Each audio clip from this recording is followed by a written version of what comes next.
Welcome to APG classes. आप सभी साथियों का एपीजी क्लासेस में स्वागत है। साथियों, आज का हमारा जो टॉपिक है वह है औसत, जिसे एवरेज के नाम से भी जानते हैं। औसत क्या है, इसका क्या प्रयोग है, ये हमारे कॉम्पिटिटिव एग्जाम की दृष्टि से क्यों महत्वपूर्ण है, इन सब के बारे में आज चर्चा करेंगे। तो जो भी हमारे दोस्त कॉम्पिटिटिव एग्जाम की तैयारी कर रहे हैं वो इस वीडियो को ज़रूर देखें। और जो भी कॉम्पिटिटिव एग्जाम होते हैं जैसे एनटीपीसी, CBT2 जिसका एग्ज़ाम कुछ ही दिनों में होने वाला है, एनटीपीसी, CBT2 और रेलवे ग्रुप डी, यूपीपी या फिर यूपी लेखपाल, जो भी एग्ज़ाम होते हैं उन सब में औसत से क्वेश्चन पूछे जाते हैं। तो आज हम चर्चा करेंगे कि औसत क्या होता है और उसके क्या तरीके होते हैं और हम औसत के सवालों को आसानी से कैसे सॉल्व कर सकते हैं, इन सब पर आज हमारी चर्चा होगी। तो देखिए औसत, देखिए अगर मान लीजिए आपको n संख्याओं का औसत बताना है, n संख्याओं का औसत, n संख्याओं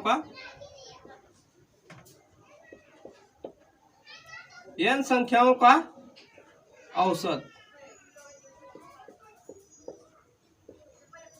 तो देखिए जब n संख्याओं की औसत की बात करें तो औसत बताने के लिए हम क्या करेंगे, n+1/2, यानी n का मतलब यह हुआ कि संख्या 5 भी हो सकती है, 7 भी हो सकती है, 4 भी हो सकती है, कुछ भी हो सकती है, उसमें 1 जोड़ेंगे और 2 से भाग दे देंगे, ये n संख्याओं का औसत निकल जाएगा।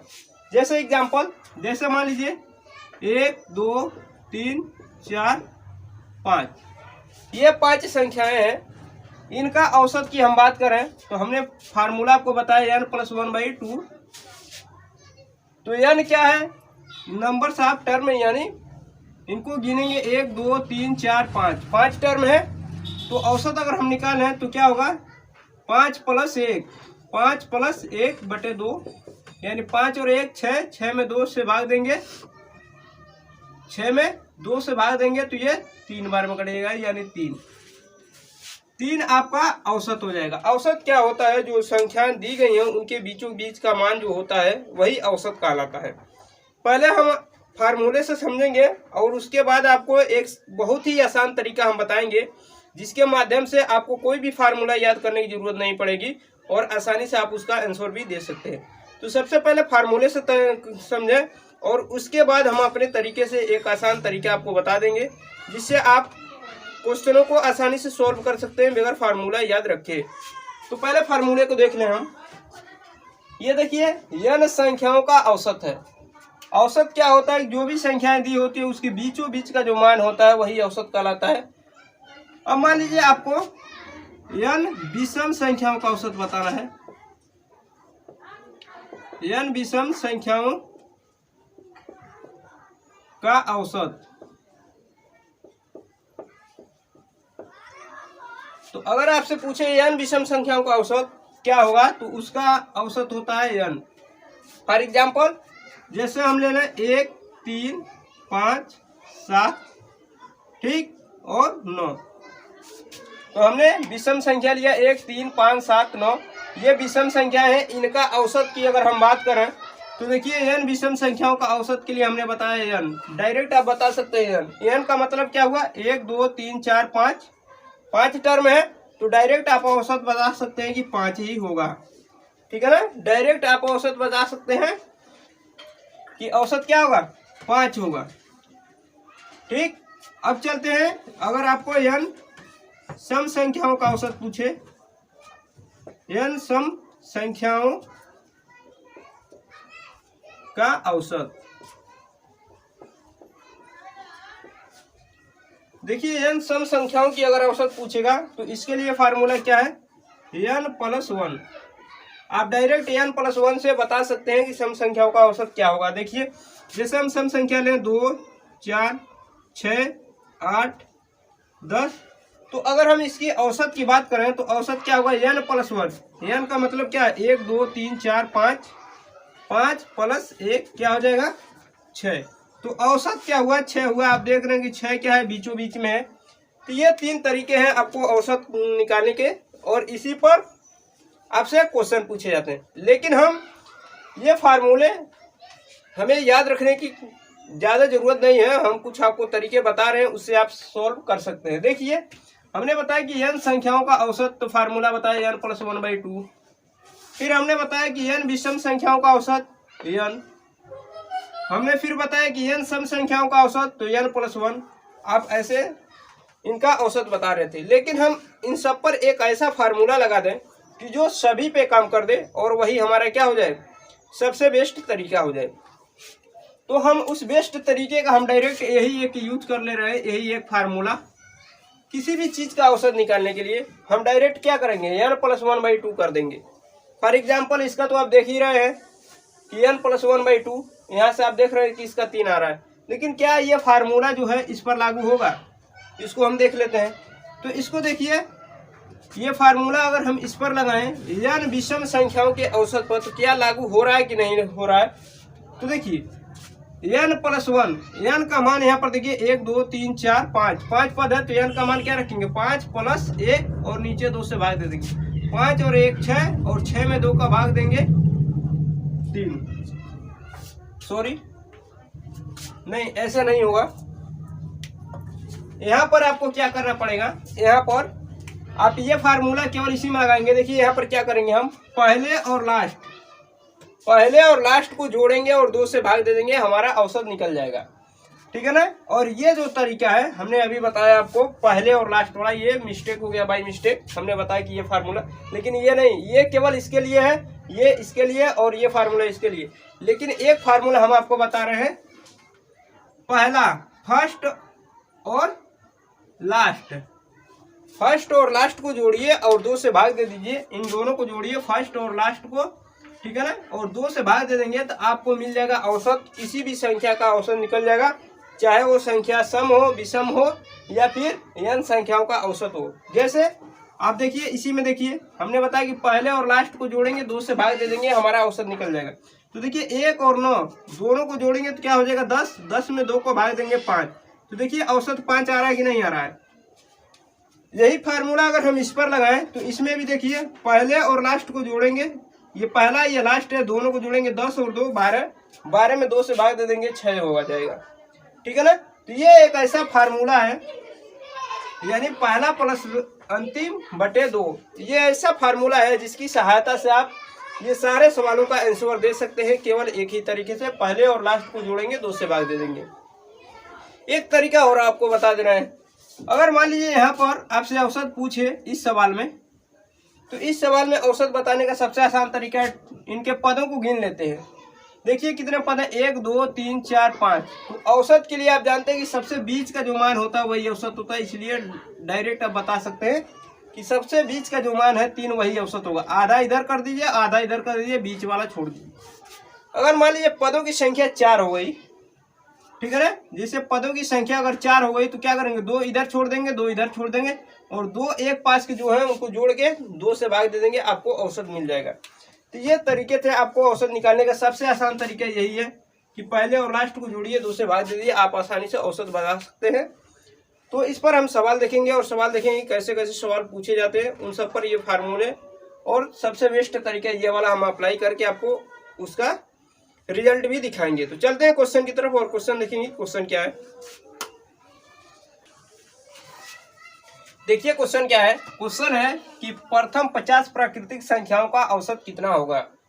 ऑप्शन ए है 255, ऑप्शन बी है 25.5, ऑप्शन सी है 2.55, ऑप्शन डी है 15.5। तो देखिए आपसे पूछा गया 50 प्राकृतिक संख्याओं का औसत बताइए। तो देखिए हमने आपको फार्मूला बताया कि n प्राकृतिक संख्याओं का औसत कैसे निकालते हैं। सबसे पहले 50 प्राकृतिक संख्याओं का औसत, तो देखिए 1 से शुरू होगा वह संख्या, और ऐसे करते करते तो 1 से शुरू करेंगे, 1 2 3 डॉट डॉट डॉट 50 तक। अब देखिए आपसे पूछा गया 50 प्राकृतिक संख्याओं का औसत कितना होगा। आपको एक फार्मूला बताया गया कि n प्राकृतिक संख्याओं का औसत के लिए, तो क्या बताया है, n + 1/2, ये n प्राकृतिक संख्याओं के औसत के लिए है। तो हम क्या करेंगे, n का मतलब क्या हुआ 50, क्योंकि यहाँ पर पूछा है n कहा है, तो n का मतलब 1 2 3 4 नंबर ऑफ टर्म, तो 50 + 1/2, तो क्या हो जाएगा, आप देखिए 51/2 भाग देंगे तो देखिए 2 दूनी 4, 11 होगा, 2 पच्चे 10, दशमलव लगाएंगे, फिर 2 पच्चे 10, यानी 25.5 जो ऑप्शन बी आपका है सही आंसर हो जाएगा। तो ये था फार्मूले से। मान लीजिए अगर आपको फार्मूला बाय द वे नहीं ध्यान पर चढ़ रहा है, नहीं समझ में आ रहा है कि फार्मूला क्या था, तो आप क्या करेंगे, पहले और लास्ट को जोड़ेंगे और 2 से भाग दे देंगे, तब भी आपका आंसर आ जाएगा। आप देख रहे हैं कि पहला 1 है और लास्ट क्या है 50 है, दोनों को जोड़े 2 से भाग दे दिए, तभी भी आपका आंसर आ गया। तो ये तरीका है, आप अगर फार्मूला नहीं ध्यान पे है आपको, तब भी आप सॉल्व कर सकते हैं। पहले और लास्ट को जोड़िए और 2 से भाग दे दीजिए, ठीक है ना। तो यहाँ पर ऑप्शन बी जो है वो सही आंसर हो जाएगा। अब चलते हैं अगले क्वेश्चन की तरफ और अगला क्वेश्चन देखिए कि अगला क्वेश्चन क्या है। देखिए क्वेश्चन क्या है, क्वेश्चन है कि प्रथम 25 प्राकृतिक संख्याओं का औसत कितना होगा। ऑप्शन ए है 12, ऑप्शन बी है 15, ऑप्शन सी है 13 और ऑप्शन डी है 1.3। तो हमें बताना है 25 प्राकृतिक संख्याओं का औसत क्या होगा। तो देखिए पहले हम प्राकृतिक संख्या कहाँ से लिखेंगे, 1 2 3 ... 25 तक, क्योंकि प्राकृतिक संख्या 1 से ही शुरू होती है। अब देखिए आपसे पूछा गया 25 प्राकृतिक संख्याओं का औसत कितना होगा, तो आपको फार्मूला बताया कि n प्राकृतिक संख्याओं के लिए n+1/2 ये औसत बताता है n प्राकृतिक संख्याओं का। अब देखिए n का मतलब क्या है, नंबर ऑफ टर्म। तो 1 से लेकर 25 तक, तो यानी 25 टर्म होंगे, 25 + 1/2, 25 को 1 में जोड़ेंगे क्या आएगा 26, 26/2 आपका आंसर आ जाएगा 13। तो 13 जो होगा 1 से लेकर 25 प्राकृतिक संख्याओं का औसत होगा वो 13 हो जाएगा, जो ऑप्शन सी आपका सही आंसर हो जाएगा। अगर आपको नहीं फार्मूला याद है तो पहले और लास्ट को जोड़िए, 2 से भाग दीजिए, तब भी आपका आंसर 13 ही आ जाएगा। अब चलते हैं अगले क्वेश्चन की तरफ और अगला क्वेश्चन देखेंगे कि अगला क्वेश्चन क्या है। देखिए क्वेश्चन क्या है, क्वेश्चन है कि 60 तक के सभी विषम संख्याओं का औसत कितना होगा। ऑप्शन ए है 30, ऑप्शन बी है 20, ऑप्शन सी है 60 और ऑप्शन डी है 100। तो हमें बताना है कि 60 तक के सभी विषम संख्याओं का औसत कितना होगा। सबसे पहले कुछ चीजें हमें समझनी होगी। जैसे आपसे कहा जाए कि छह संख्याओं में विषम संख्या और सम संख्या कितनी होगी, ये बताइए। तो सबसे पहले देखिए 1 2 3 4 5 6। अगर हम बात करें कि 1 से लेकर 6 तक की संख्याओं में कितने सम संख्या होंगे और कितने विषम संख्या होंगे, पहले हम इसकी बात कर लें। तो हम देख रहे हैं कि 1 2 3, ये 3 क्या है, विषम संख्या है, विषम संख्या। और सम की बात करें 1 2 और 3, तो 3 क्या है, सम संख्या। यानी 1 से लेकर 6 तक की हम बात करें तो 3 सम आएगा, 3 विषम आएगा। यहाँ पर आप देख रहे हैं कि एक संख्या सम आ रही है तो उसके एक संख्या विषम आ रहा है तो उसके बाद सम, फिर अगला विषम, उसके बाद सम, फिर अगला विषम, उसके बाद सम।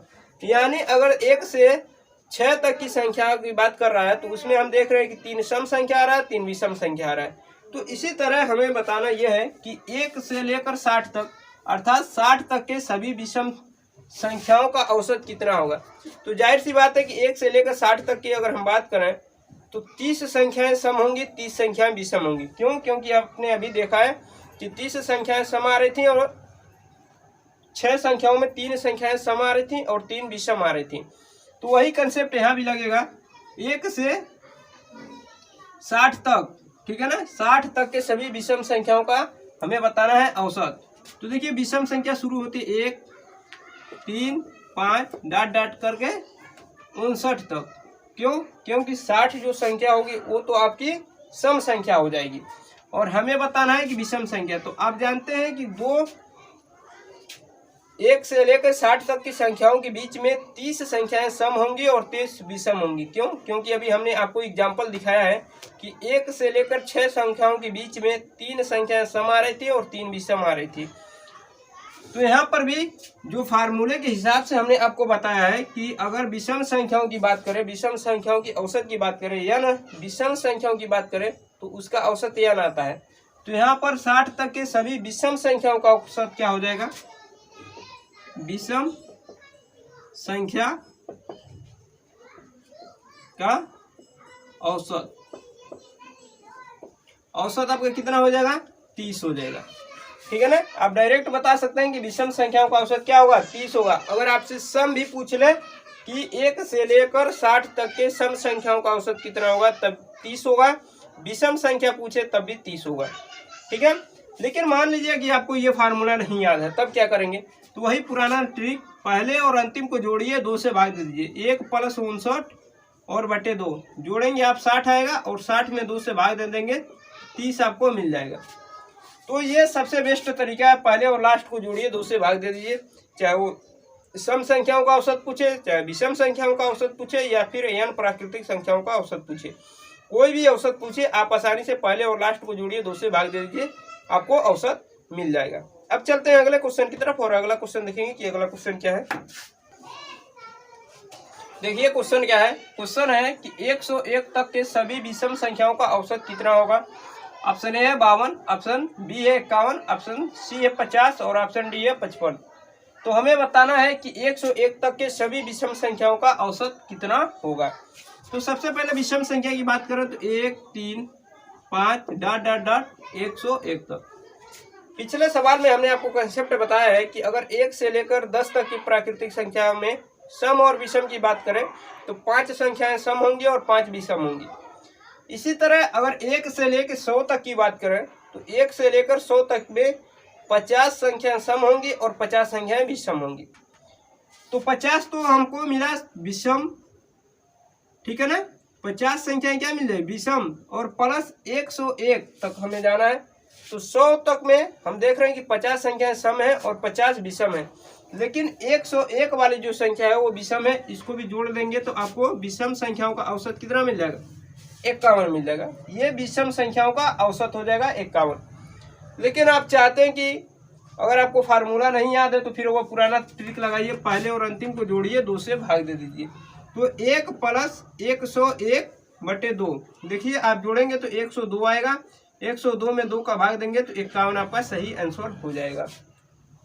तो 1 से लेकर 101 तक की विषम प्राकृतिक संख्याओं का औसत जो होगा वो 51 हो जाएगा, जो ऑप्शन बी आपका सही आंसर हो जाएगा।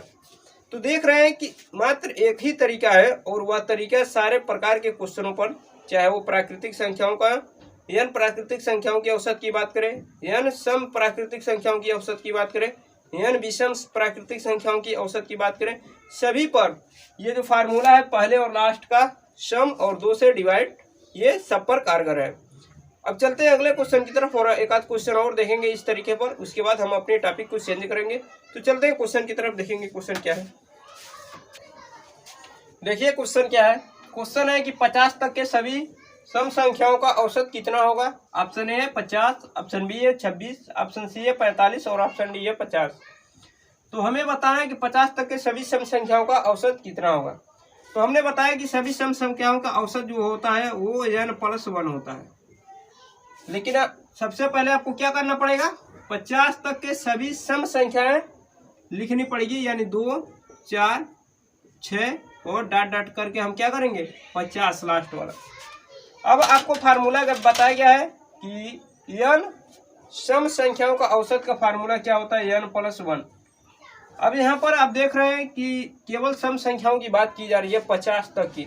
तो आप जानते हैं कि जब भी 50 तक की संख्याओं की बात करेगा तो उसमें 25 संख्याएं क्या होंगी, सम होंगी, और 25 संख्याएं विषम होंगी। तो 25 संख्याएं विषम होंगी और 25 सम होंगी, तो हमें क्या करना है, सम संख्याओं का औसत बताना है। तो 25 संख्याएं सम होंगी, यानी 25 और +1 26 औसत हो जाएगा 2 से लेके 50 तक की संख्याओं का, ठीक है ना। तो 2 से लेके 50 तक की संख्याओं का जो औसत होगा सम संख्याओं का, वो कितना हो जाएगा, 50 तक के सभी सम संख्याओं का औसत कितना हो जाएगा, 26 हो जाएगा, जो आपका ऑप्शन बी सही आंसर हो जाएगा।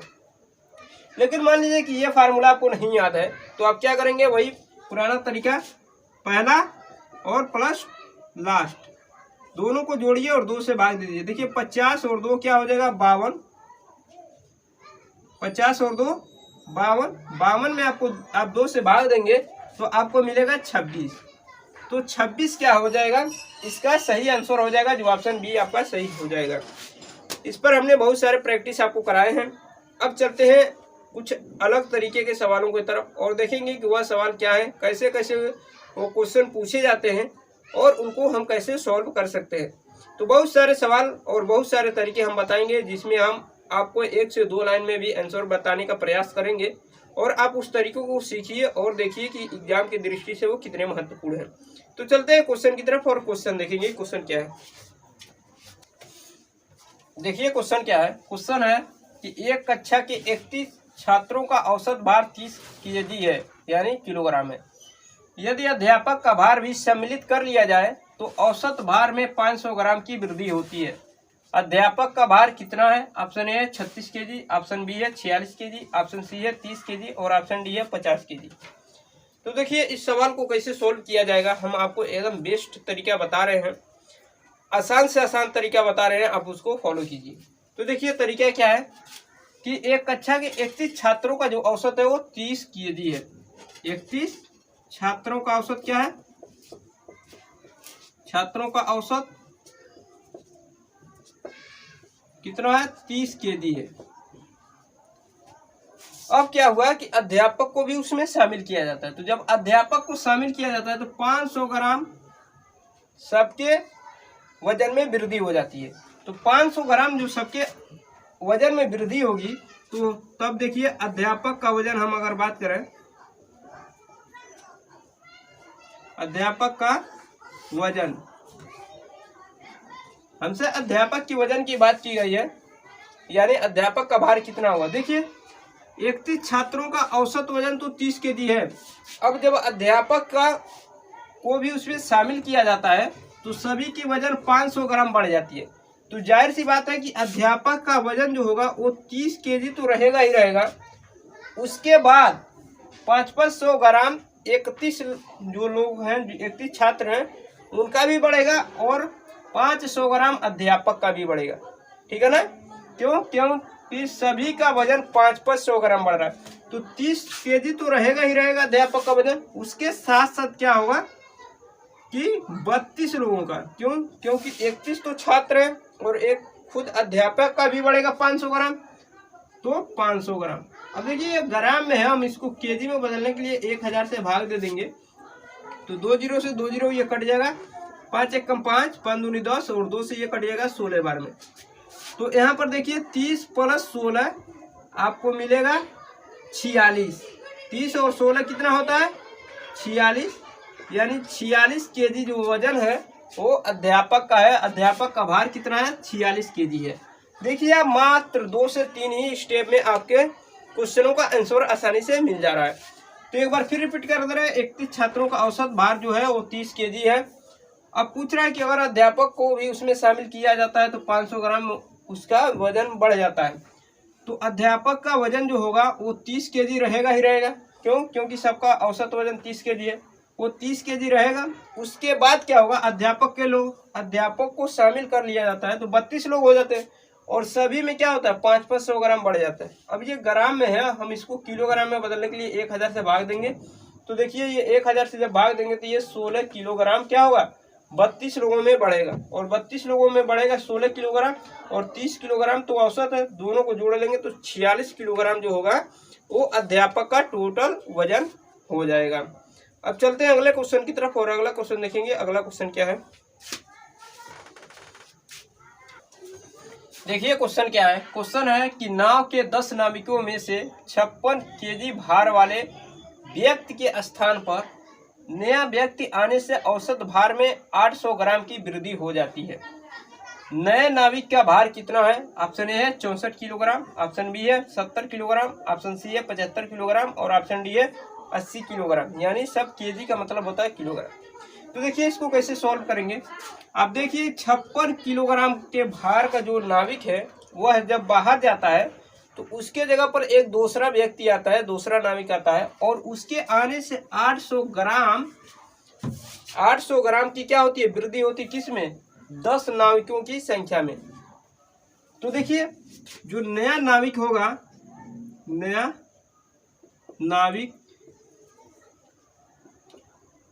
नाविक का भार हमें बताना है। नया नाविक का भार क्या हुआ। देखिए 10 लोगों में से एक नाविक जब बाहर जाता है तो उसका वजन कितना था, 56 किलोग्राम। तो जब वो बाहर जाता है तो 56 किलोग्राम लेकर जाता है, बाहर निकलता है। लेकिन जब दूसरा बंदा आता है, दूसरा नाविक आता है, तो उसके आने की वजह से 800 ग्राम की वृद्धि हो जाती है सभी के औसत भार में। तो जाहिर सी बात है कि जो नया व्यक्ति आएगा उसका वजन 56 किलो से अधिक रहेगा ही रहेगा। तो 56 किलोग्राम वह जो बंदा गया है उसके लिए कवर किया। उसके बाद क्या होता है कि 10 लोगों में 800 ग्राम की वृद्धि हो जाती है। तो 10 लोगों में 800 ग्राम की वृद्धि करेंगे तो 10 गुणे 800, और 800 ग्राम जो वृद्धि हो रही है उसको किलोग्राम में हम बदलने के लिए क्या करेंगे, 1000 से भाग दे देंगे। तो जब 1000 से भाग देंगे तो देखिए ये 3 जीरो कट गए, तो 8 एक कम 8, यानी 56 प्लस 8, 8 6 14 और 6 64 किलोग्राम, यानी नया नाविक जो आएगा उसका वजन कितना होगा, 64 किलोग्राम, जो ऑप्शन ए आपका सही आंसर हो जाएगा। एक बार रिपीट कर देना है कि जो कह रहा है कि 10 नाविकों में से एक नाविक जब बाहर जाता है जिसका वजन कितना है 56 किलोग्राम, उसके स्थान पर दूसरा नाविक आता है, उसके आने से 800 ग्राम की क्या हो जाती है, वृद्धि हो जाती है औसत वजन में। तो हमें बताना है कि नए नाविक का औसत भार कितना है। तो देखिए मान लेते हैं नाविक का भार क्या हुआ, 56 किलोग्राम तो पहले रहेगा ही रहेगा, ठीक है ना। उसके बाद सब में क्या होता है 800 ग्राम की वृद्धि हो जाती है, तो 10 का 800 में गुणा करेंगे और 1000 से भाग दे देंगे। तो 8 किलोग्राम क्या है, एक्स्ट्रा है, और 8 किलोग्राम को जब 56 में जोड़ेंगे तो 64 किलोग्राम जो होगा वो नए नाविक का वजन हो जाएगा। अब चलते हैं अगले तरीके की तरफ, और अगला तरीका देखेंगे कि अगले तरीके पर कैसे कैसे क्वेश्चन पूछे जाते हैं। क्वेश्चन देखेंगे, देखिए हम कुछ और तरीके की बात कर रहे हैं। जैसे मान लीजिए कि कोई दूरी, इस सवाल पर मत जाइए, पहले तरीके को समझिए। ए है और ये बी है। कोई व्यक्ति ए से क्या करता है, बी की तरफ जाता है कुछ स्पीड से, मान लीजिए एक्स स्पीड से जाता है, एक्स किमी प्रति घंटा की स्पीड से जाता है, और पुनः बी से क्या करता है, ए पर आता है वाई किमी प्रति घंटा की स्पीड से। तो पूछा जाता है कि औसत चाल क्या है, पूरी यात्रा की औसत चाल क्या है। तो जब भी ऐसे क्वेश्चन हो कि ए से हमने बी तक गया और फिर बी से ए तक आया, लेकिन दोनों कंडीशन में अलग अलग चाल से गए और अलग अलग चाल से आए, तो औसत स्पीड का जो फार्मूला होता है वो होता है 2xy अपान x प्लस वाई। इस बात को ध्यान रखिएगा कि जो दूरी हो वो सेम हो, दोनों जगह की दूरी जो हो वो बराबर हो, ठीक है ना। चाल अलग अलग हो सकती है, मान लीजिए आप शुरुआत में ए से बी तक गए तो 40 किमी प्रति घंटा की स्पीड से गए, और बी से ए पर आए तो 50 किमी प्रति घंटा की स्पीड से आए। तो इस कंडीशन में औसत चाल क्या होता है, 2xy अपान x प्लस वाई। इसी पर ये हमारा क्वेश्चन होगा। क्वेश्चन को देखिए, क्वेश्चन क्या है, क्वेश्चन है कि एक कार नगर ए से नगर बी तक 63 किमी प्रति घंटा की औसत चाल से जाता है तथा 42 किमी प्रति घंटा की औसत चाल से वापस आता है, तो उसकी औसत चाल। तो देखिए औसत चाल का यहाँ पर आपको फार्मूला लिखा गया है, औसत चाल। औसत चाल के लिए ये फार्मूला है, जब हम सेम दूरी एक तरफ से जाते हैं और पुनः आते हैं, लेकिन स्पीड अलग अलग जब होती है, तो उसके लिए औसत चाल का ये फार्मूला होता है 2xy अपान x प्लस वाई। इसी पर ये सवाल लगेगा। देखिए 2x का मान यहाँ पर क्या होगा, 63 किमी प्रति घंटा, और y का मान क्या होगा, 42 किमी प्रति घंटा, और नीचे आपका क्या है 63 प्लस 42, ठीक है ना। अब इसको हम सॉल्व करेंगे। देखिए 2 गुणे 63 गुणे 42, और नीचे क्या होगा, दोनों को जोड़िए, 3 और 2 5, 6 और 4 10, 105 हो गया। आप इसको काटिए, देखिए 5 से काटेंगे अगर आप, 21 से काट दीजिए, 21 पाँचे होता है 105, ठीक है ना। और 21 से आपको इसको काटेंगे 3 बार में, 21 तिहाई 63। अब देखिए इसको कैसे सॉल्व करेंगे। देखिए गुणा कीजिए, 2 3 6, 6 दूनी 12 को 2, और 6 चौको 24, 24 एक 25, नीचे 5 से भाग देना है, तो 5 पचे 25, ठीक है। अब देखिए 2 में भाग नहीं जाएगा, तो क्या करेंगे, 0 दशमलव लगाएंगे, 20 होगा, और 5 चौको 20 किमी प्रति घंटा, यानी 50.4 किमी प्रति घंटा जो होगी वह औसत स्पीड होगी, जो ऑप्शन बी आपका सही आंसर हो जाएगा, ठीक है ना। तो इसी प्रकार के और सारे क्वेश्चन पूछे जाते हैं। जब भी ऐसे क्वेश्चन पूछे जाएं, एक निश्चित दूरी को हम किसी निश्चित स्पीड से कवर कर रहे हैं, जा रहे हैं, और फिर दूसरी तरफ से उधर अलग स्पीड से आ रहे हैं तो उस कंडीशन में यही फार्मूला लगेगा औसत चाल का 2xy अपन x प्लस वाई। इस पर रख के आप सॉल्व करेंगे तो आपको आंसर आसानी से प्राप्त हो जाएगा। तो वीडियो को यही पे समाप्त करते हैं। वीडियो कैसा लगा आप लोग कमेंट बॉक्स में जरूर बताइएगा। जो लोग चैनल को सब्सक्राइब नहीं किए वो चैनल को सब्सक्राइब करें, लाइक करें, तो ज़्यादा से ज़्यादा इस वीडियो को अपने दोस्तों के पास शेयर करें। मिलते हैं नेक्स्ट वीडियो में, तब तक के लिए अपना ख्याल रखिए। धन्यवाद।